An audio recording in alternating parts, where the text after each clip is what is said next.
नमस्कार। आज की अपनी क्लास में हम पढ़ेंगे कक्षा 9 के गणित विषय की प्रश्नावली 2.2 के बारे में। प्रश्नावली 1.1 प्रश्नावली को हमने पहले पढ़ लिया था, जिसमें बहुपद की परिभाषा, बहुपद की घातांक, बहुपद के पद तथा रैखिक, द्विघाती तथा त्रिघाती बहुपद के बारे में हम चर्चा कर चुके हैं। अब हम बहुपद के मान ज्ञात करने की ओर बढ़ते हैं। इस प्रश्नावली में पूछा गया है कि इस प्रश्नावली का जो पहला प्रश्न है वो बहुपद के मान के बारे में दिया गया है। क्वेश्चन इस प्रकार से दिया गया है, निम्नलिखित पर बहुपद, निम्नलिखित यानी इस प्रश्न में अक्स का कुछ मान दिया हुआ है 2-3 बार, उसमें इस बहुपद का मान कितना आता है वो पूछा गया है। तो यहाँ पे जो सबसे पहला मान दिया गया है वो दिया गया है अक्स बराबर 0, अक्स बराबर दिया गया है 0। अब हमें अक्स बराबर 0 रखने पर इस बहुपद का क्या मान आता है वो हमें यहाँ पे करके बताना है। तो अपना जो मूल प्रश्न में जो बहुपद दिया गया है वो इस प्रकार से है, 5x minus 4x square plus 3 में x बराबर 0, यानी x की जगह 0 रखने पर जो मान आएगा वही इस प्रश्न का उत्तर होगा। तो देखिए यहाँ 5 के गुणा में क्या है x, तो 5 के गुणा में आ जाएगा 0, माइनस 4 के गुणा में क्या है x स्क्वायर मतलब 0 का स्क्वायर, x की जगह क्या रखना है 0, तो यहां आ जाएगा 0 का स्क्वायर प्लस का 3। अब यहाँ पे देखिए 5 गुणा 0 0 होता है, पहले प्रथम पद 0 हो गया, 4 की घात 0 स्क्वायर 0 ही होता है, और 4 गुणा 0 0 प्लस 3, तो इसका मान आ गया 3। यानी इस बहुपद में अगर x बराबर 0 रखेंगे तो 0 रखने से 5 के गुणा में 0 आएगा, 0 बन जाएगा, 4 के गुणा में 0 की स्क्वायर के गुणा 0 हो जाएगा, और 3 प्लस में बचेगा 0 माइनस 0 प्लस 3, 3 बराबर 3 इसका उत्तर होता है। अब देखिए इसी का x के बराबर अगर हम मान रखते हैं प्रश्नानुसार, दूसरे पॉइंट में लिखा हुआ है -1, दूसरे पॉइंट में कितना लिखा हुआ है -1, माइनस का 1 रखते हैं। दूसरे पॉइंट में हमें लिखना है x के बराबर -1, यानी इस बहुपद में जहां पे x हमें दिख रहा है वहां लिखना है -1। जैसे 5, चलो पहले बहुपद ले लेते हैं, 5x minus 4x square plus 3 है। इसमें देखो 5 के गुणा में -1, क्यों x के जगह -1 रखना है, -4 -1 की स्क्वायर प्लस 3। अब देखो 5 गुणा -1 -5 हो गया, -4 गुणा -1 की घात 2 है तो वो प्लस का 1 बन जाएगा, 4 गुणा 1 रहेगा प्लस 3। अब देखो ये तो -5 है, चलो ठीक है, ये -4 के गुणा में संक्रिया क्या आ जाएगी 1, गुणा संक्रिया 1 है तो ये -4 का 4 ही रहेगा, ये गुणा होने के बाद प्लस का 3। अब देखो माइनस का 5 और माइनस का 4, यानी 5 बार घटे, 5 घटे फिर 4 घटे तो माइनस का 9 घटे फिर प्लस का 3, तो कितना हो जाएगा, इसमें उत्तर आ जाएगा -6। उत्तर कितना आ जाएगा -6। अब इसके तीसरे पॉइंट में x का मान कितना रखने के लिए बोल रहा है, वो मान हम इसी बहुपद में रखेंगे, x बराबर 2। x के बराबर कितना लिखेंगे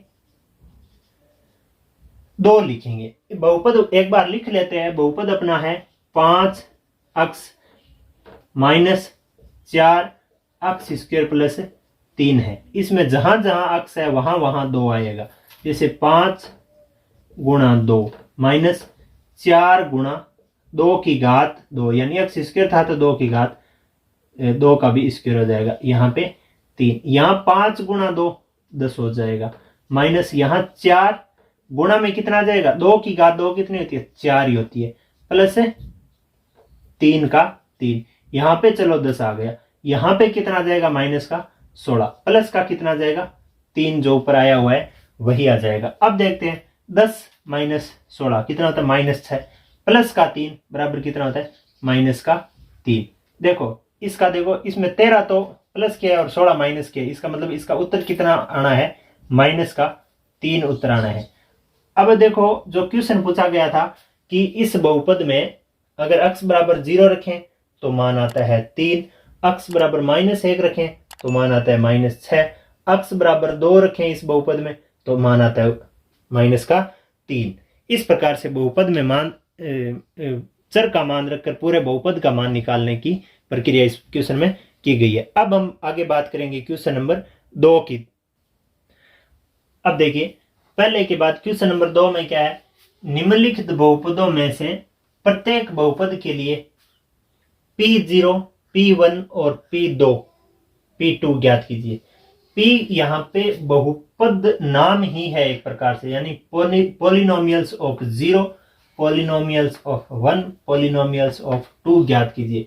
यहां है पॉलिनोमियल्स ऑफ y।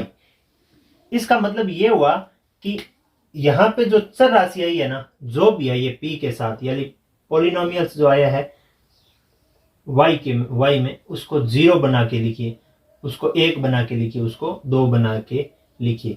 तो इसका उत्तर लिखने के लिए हमें क्या करना पड़ेगा, सबसे पहले P0 रखते हैं, यानी जहां जहां y इस तरफ दाएं भाग में और बाएं भाग में, वाम पक्ष और दक्षिण पक्ष, left hand side and right hand side में हमें 0 रखेंगे, फिर एक बार 1 रखेंगे, फिर 2 रखेंगे।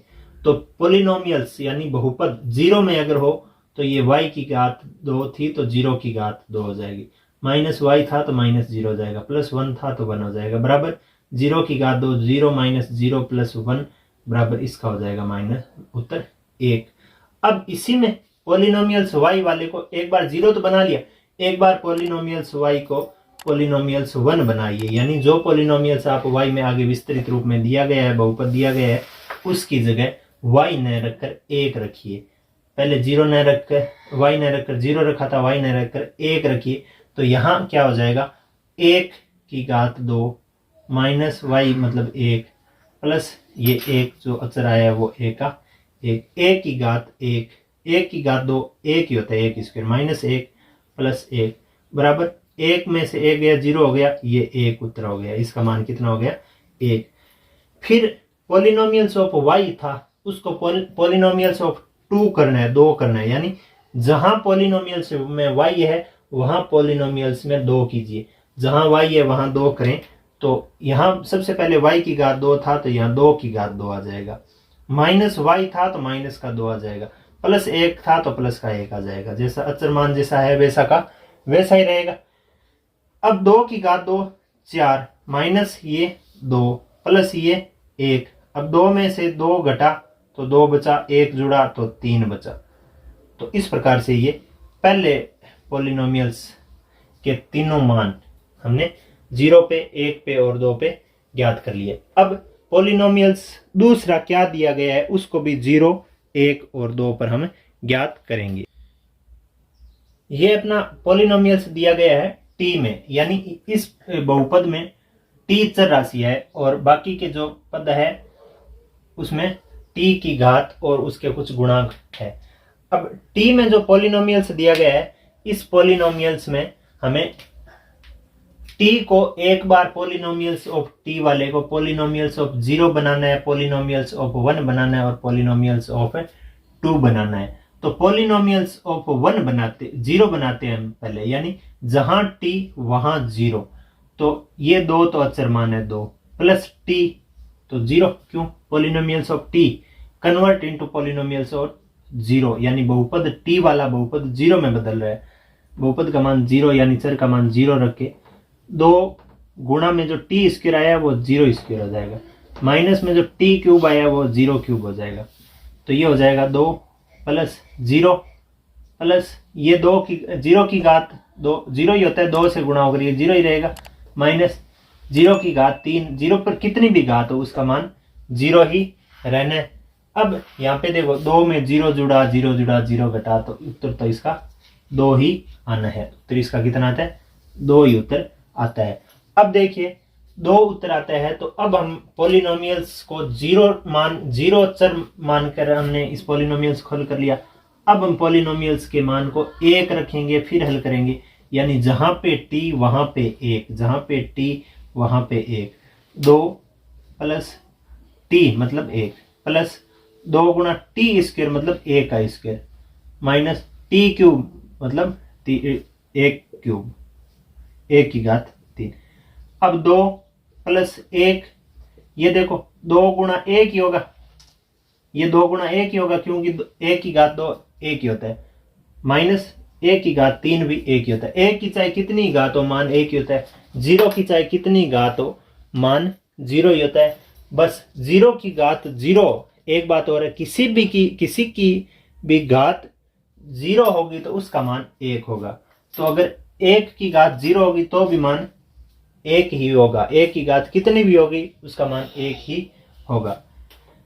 अब देखो यहाँ पे बोडमास के नियम से पहले जोड़ और बाकी से पहले गुणा या भाग किया जाता है, तो ये 2 + 1 प्लस इस गुणा को पहले करेंगे तो 2 ही आएगा, माइनस 1, 2 + 1 3 + 2 5 -1 4, इसका उत्तर हो गया 4। इसका उत्तर कितना हो गया 4, यानी इस पॉलिनोमियल्स में एक मान रखा तो उत्तर कितना आया 4। अब इस पॉलिनोमियल्स में t2 रखेंगे, मतलब t की जगह क्या रखेंगे 2 रखेंगे, 2 रखेंगे तो क्या मान आ जाएगा, देखो p2 मतलब पॉलिनोमियल्स ऑफ 2, यानी पॉलिनोमियल्स का मान चर की बजाय 2 हो तो क्या आ जाएगा, ये 2 का 2 प्लस t, ये t तो ये हो जाएगा 2 प्लस ये 2 गुणा t² है मतलब 2 का स्क्वायर हो जाएगा, माइनस t³ है मतलब 2 की क्यूब हो जाएगा। अब देखते हैं इसका हल, ये तो 2 हो गया चलो, प्लस ये भी 2 हो गया चलो, एक बार है वैसा का वैसा लिख दो, ये 2 गुणा 4 हो जाएगा, ये माइनस का 8 हो जाएगा, 2 की घात 3। अब इस बोडमास के नियम से एक बार इसको हल कर लेते हैं, ये हो गया 2 + 8 - 8, तो 2 2 4 8, 12 में से 8 गए, बच गए 4, इसका उत्तर हो गया 4। इस प्रकार से हमने इस दूसरे प्रश्न के बारे में, दूसरे प्रश्न के दूसरे पॉइंट को किया। अब हम आगे दूसरे प्रश्न के तीसरे और चौथे प्रश्न को भी हल करते हैं। तीसरा पॉइंट दिया हुआ है कि px = x³, यानी पॉलिनोमियल्स ऑफ x है, पॉलिनोमियल्स ऑफ x है, उसको हम हल करेंगे x की घात 3 के रूप में। तो पॉलिनोमियल्स चर का मान 1 तो 0 रखना है, तो इस पॉलिनोमियल्स में 0 पे घात 3 रख के उत्तर आएगा 0। एक तो ये हो गया, बहुत आसान क्वेश्चन है। फिर इस पॉलिनोमियल्स का मान 1 रखना है, यानी चर का मान 1 रखना है, तो 1 पर घात आ जाएगी 3, तो इसका मान भी आ गया 1। आसान सा क्वेश्चन है, ये भी हो गया। अब पॉलिनोमियल्स की चर का घात 2 रखना है, यानी बहुपद में चर का मान 2 रखना है, तो यहाँ चर पे घात 3 थी तो 2 पर घात 3 आ जाएगी, तो इसका मान आ जाएगा 8। शॉर्ट एंड स्वीट, आसान सा क्वेश्चन। अब बात करते हैं इसके पार्ट नंबर चौथे के बारे में। चौथे पार्ट में देखिए थोड़ा लॉन्ग चलने वाला होगा, या फिर एक सर्व समीकरण से हम इसको सॉल्व कर सकते हैं। तो कैसे, देखो यहाँ पे क्वेश्चन दिया गया है कि पॉलिनोमियल्स जो x में है इसका मान है x - 1 और x + 1।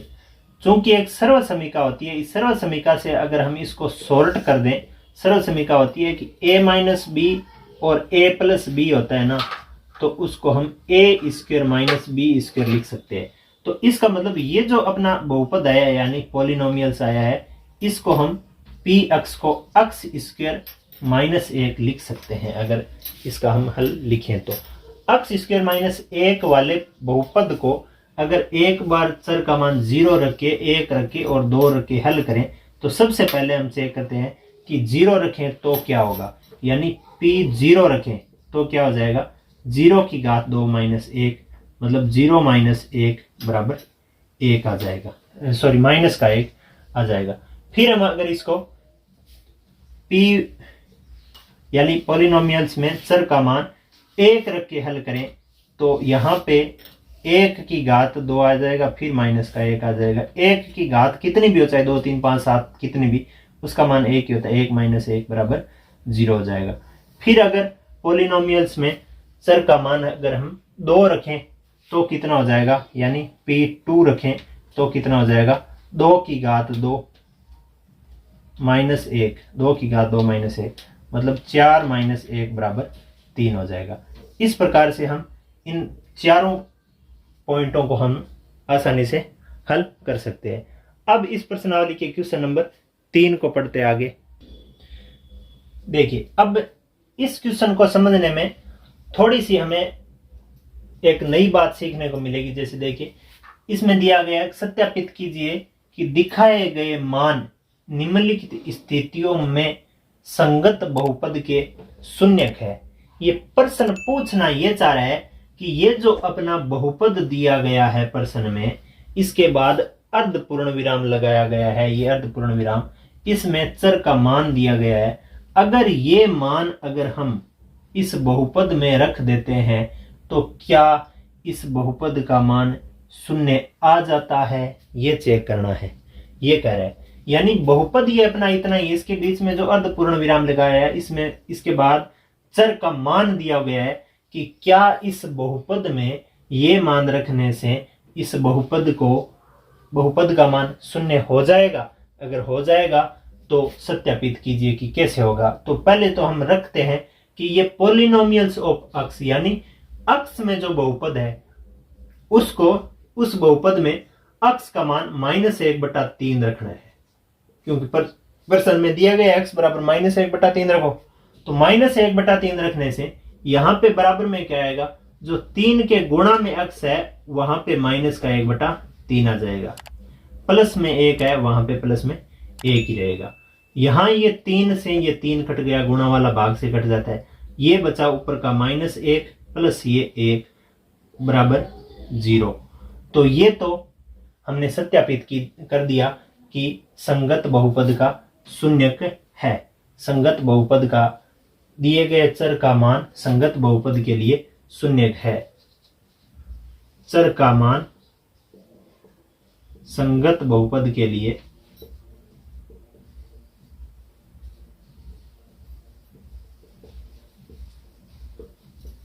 शून्यक है।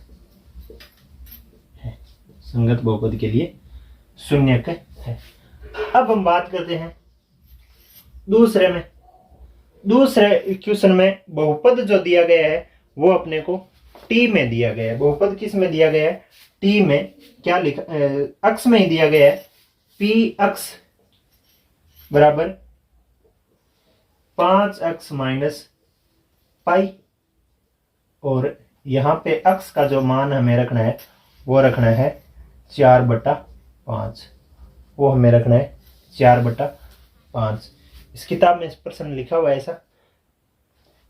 अब देखिए, 5x माइनस पाई वाले बहुपद में अगर x का मान 4/5 रखें तो क्या बहुपद का मान शून्य आ जाता है जैसे इसमें आया। अगर नहीं आता है तो चर का मान संगत बहुपद के लिए शून्य नहीं होगा। अगर शून्य आ जाता है तो चर का मान संगत बहुपद के लिए शून्य होगा। तो यहाँ पे हम पॉलिनोमियल्स ऑफ x को लिखेंगे पॉलिनोमियल्स ऑफ 4/5 4/5 बराबर 5 गुणा में क्या है, x है, इसका मतलब 4/5 है, माइनस में पाई है। ये x का जो मान था वो यहां आ गया। ये x का जितना मान इस प्रश्न में दिया गया वो यहां लिख दिया।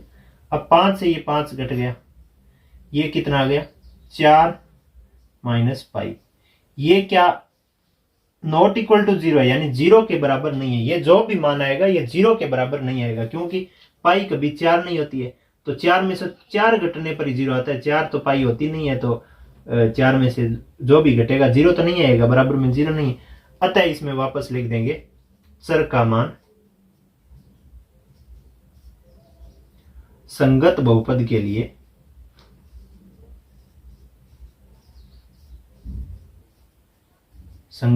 के लिए शून्यक नहीं है। शून्यक नहीं है क्यों? क्योंकि चर का जो मान है वो इस बहुपद में रखने पर शून्य के बराबर नहीं आया, तो शून्यक नहीं है। अब इसके पार्ट नंबर 3 की ओर बढ़ते हैं।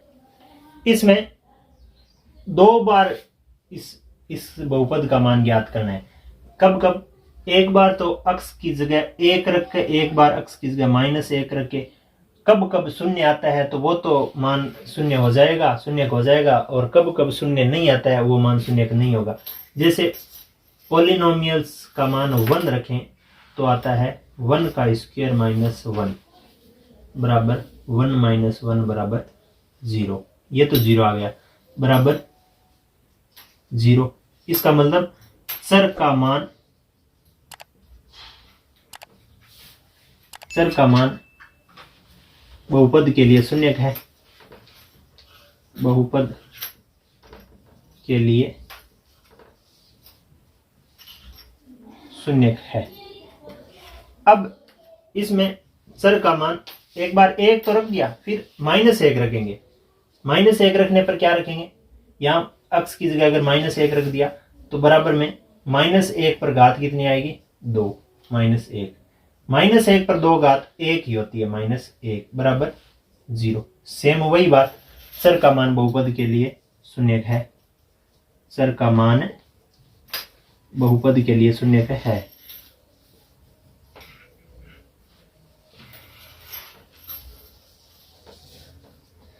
अब देखिए, अब तीसरा पार्ट कर लेने के बाद हम बात करते हैं पार्ट नंबर 4 की।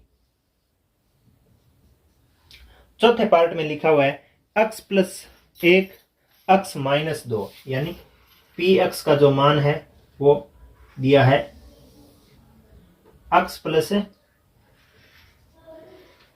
1 और x माइनस 2। इसमें जो चर का मान रखना है, x का मान जो रखना है वो भी हमें 2 रखना है। क्या क्या, एक बार तो -1 रखना है, एक बार 2 रखना है। तो चलो देखते हैं। यानी चर का मान अगर हम p में यानी पॉलिनोमियल्स में चर का मान जो x है उसका मान 1 रखें तो उसका मान हो जाएगा, सॉरी -1 रखें तो इसका मान हो जाएगा -1 प्लस 1 -1 -2। ये हो जाएगा -1 प्लस 1 0 गुणा -3 बराबर 0। ये तो शून्य है। ये तो बहुपद के लिए ऐसे लिख देते हैं, चर का मान बहुपद के लिए शून्य है। शून्य है कि नहीं है, ये शून्य है क्योंकि बराबर में शून्य आ गया। अब पॉलिनोमियल्स ऑफ x, यानी पॉलिनोमियल्स में x में जो पॉलिनोमियल्स है उसमें चर का मान 2 रखें तो p2 तो ये हो जाएगा 2, इसमें आ जाएगा 2 प्लस 1 कोष्टक में 1 में, फिर 2 माइनस 2, ये तो चर वाला 2, ये अचर जो 2 आया हुआ है वो का 2, ये 3 आ जाएगा, गुणा में क्या आ जाएगा, इसका मान 0, यानी ये भी बराबर में 0 आ गया। इसका मतलब ये भी क्या है, शून्य है। यानी इस बहुपद के लिए ये जो पॉलिनोमियल्स दिया गया है, इस बहुपद के लिए चर के इन दोनों मानों में ये बहुपद का शून्य प्राप्त हो रहा है, यानी ये दोनों मान इस बहुपद को शून्य के बराबर ला रहे हैं। अब हम इसके आगे के पार्टों की बात करते हैं। अगला पार्ट आसान है, छोटा सा क्वेश्चन दिया गया कि ये बहुपद अक्ष में है, चलो अक्ष में है, इसमें इस बहुपद का जो बीजीय व्यंजक है वो अक्ष स्क्वायर है। इसमें अगर अक्ष का मान 0 रखें तो क्या इस बहुपद को का मान शून्य हो जाता है, तो देखते हैं। पॉलिनोमियल्स में 0 मान रखें तो 0 पे 2 घात रखने से इसका मान हो जाएगा, क्यों अक्ष पे 2 घात है, अक्ष वाले पॉलिनोमियल्स में अक्ष पे 2 घात है, तो ये शून्य हो ही जाएगा। चर का मान बहुपद के लिए शून्य है।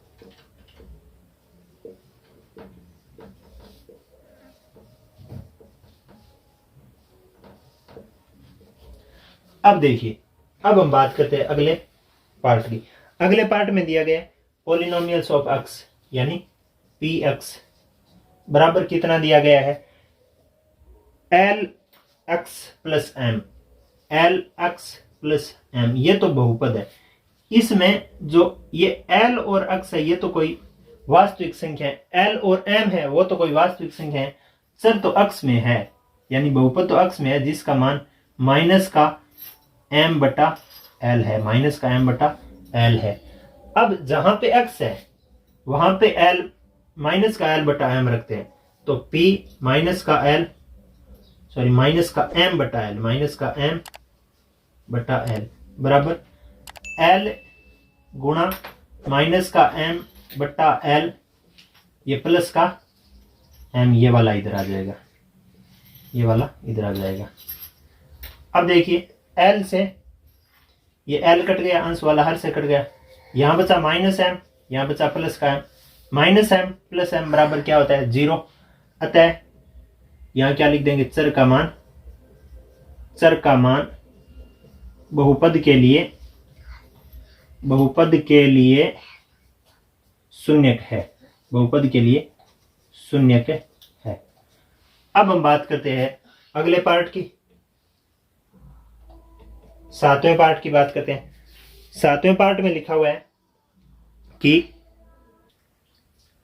आगे देखिए, इसमें जो बहुपद दिया गया है वो अक्स चर राशि के साथ है तथा इसमें चर का मान एक बार हमें माइनस का अंडर रूट 1/√3 रखना है, एक बार प्लस का 2/√3 लिखना है। तो सबसे पहले हम इस पॉलिनोमियल्स, जो अक्स का पॉलिनोमियल्स है, इसमें अक्स की जगह माइनस का 1/√3 रख के चेक करते हैं कि क्या ये चर इस बहुपद के लिए शून्य है या नहीं है। तो चेक करते हैं पॉलिनोमियल्स में चर का मान माइनस का 1/√3 रख के, तो ये 3 गुणा माइनस का 1/√3 पर घात 2 माइनस का √2 और फिर ये माइनस का 1 जो बहुपद में दिया गया है वो माइनस का 1। तो यहां पे देखिए जो 3 आया है वो तो इसका कोष्टक के बाहर का है। अब इस पे घात 2 है, इसका मतलब माइनस गुणा माइनस प्लस का हो जाएगा। 1 पर 2 घात लगेगी तो 1 हो जाएगा, √3 पे लगेगी तो सीधा 3 हो जाएगा और फिर ये माइनस का 1 है। ये 3 से 3 कट गया तो ये आ जाएगा 1 - 1 बराबर 0। अतः चर का मान बहुपद के लिए शून्य है, बहुपद के लिए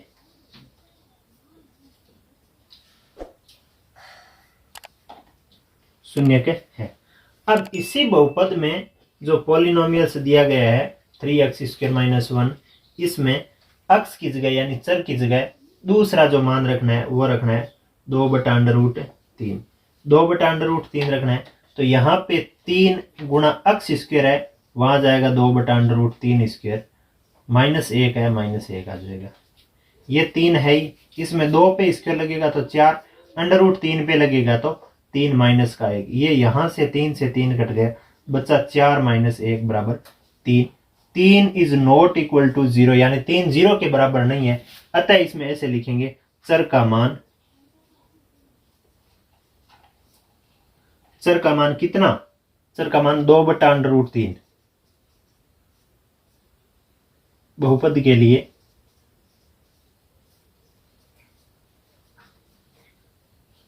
शून्य नहीं है। शून्य होता तो बहुपद को शून्य के बराबर कर देता, लेकिन यह शून्य नहीं है क्योंकि बहुपद को शून्य के बराबर नहीं कर रहा है। अब इसका अंतिम पार्ट को हम पढ़ लेते हैं। अंतिम पार्ट क्या है?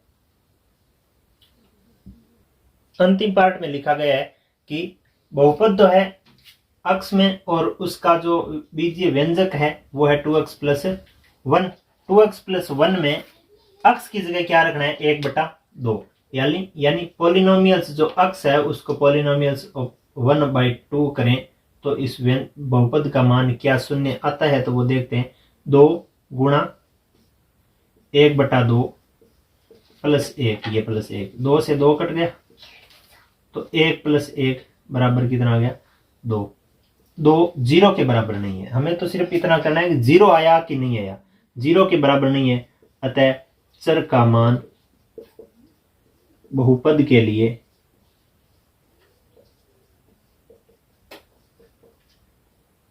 शून्य नहीं है, बहुपद के लिए शून्य नहीं है।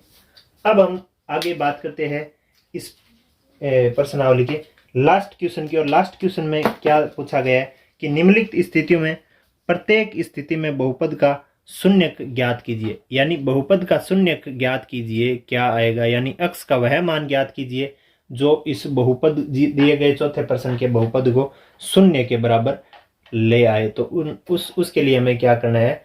उस पूरे बहुपद का मान शून्य रखना है, फिर उसमें चर का मान हमें ज्ञात करना है। तो देखते हैं कैसे होगा।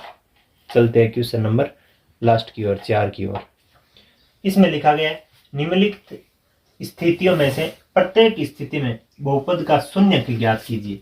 यानी ये जो प्रथम है, ये स्थितियां अलग अलग है। पहली स्थिति ये दे दी, दूसरी स्थिति कुछ और दे देगी, फिर आगे यानी बहुत सारी 7-8 स्थितियां दी गई है। उन स्थितियों में क्या रखें, इस का मान क्या रखेंगे ये 0 के बराबर आ जाए। तो जो बहुपद दिया गया है, यानी प्रथम स्थिति में क्या दिया गया है, x + 5 को लाना क्या है 0। 0 कब आ सकता है, तब पक्षांतरण करके उस चर का मान ज्ञात करना है। तो x का मान अगर इस 5 का पक्षांतरण यहां करें तो ये आ जाएगा -5।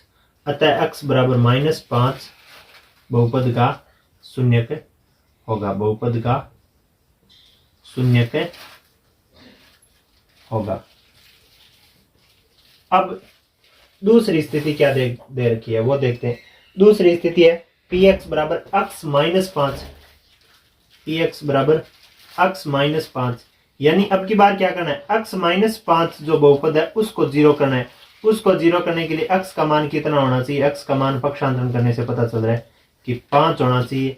तो x बराबर 5 ऐसे लिख देंगे, x बराबर 5 बहुपद का शून्यक होगा, बहुपद का शून्यक होगा। अब बात करते हैं आगे की स्थितियों के बारे में। आगे क्या स्थिति दे रखी है, px बराबर 2x + 5। यानी 2x + 5 अपना जो बीजीय व्यंजक है जिसको हमने बहुपद मान रखा है, इसको हमें क्या लेके आना है, 0 लेके आना है। इसको क्या लेके आना है, 2x + 5 को 0 बनाने के लिए 2x के बराबर क्या होना चाहिए, -5 होना चाहिए। x के बराबर क्या होना चाहिए, -5/2 होना चाहिए। यानी x का मान अगर -5/2 होगा, x का मान -5/2 होगा। आगे ये इसमें तीसरे में क्या हो गया, px जो बहुपद दिया गया है 2x + 5, इसमें 2x + 5 को 0 लाने के लिए 2x के बराबर तो -5 होगा तब 0 आ सकता है, क्योंकि ये -5 हो जाएगा तो +5 0 आ जाएगा। और 2x का मान x का मान -5/2, इसको भी बटा में भेज देंगे तो -5/2 हो जाएगा। तो x का मान -5/2 है, इस बहुपद के लिए शून्य होगा। अब अगला पॉइंट है कि px यानी एक पोलिनोमियल है x में, यानी बहुपद x में जो है 3x - 2। 3x - 2 को 0 लाना है, यानी शून्य किस स्थिति में आ सकता है, शून्य कब आता है, जब 3x के बराबर तो हो 2, ये तो पक्षांतरण हो गए, यहाँ प्लस में आ जाता है, और x के बराबर हो 2/3। यानी x का मान 2/3 जो होता है, x का मान 2/3 बहुपद का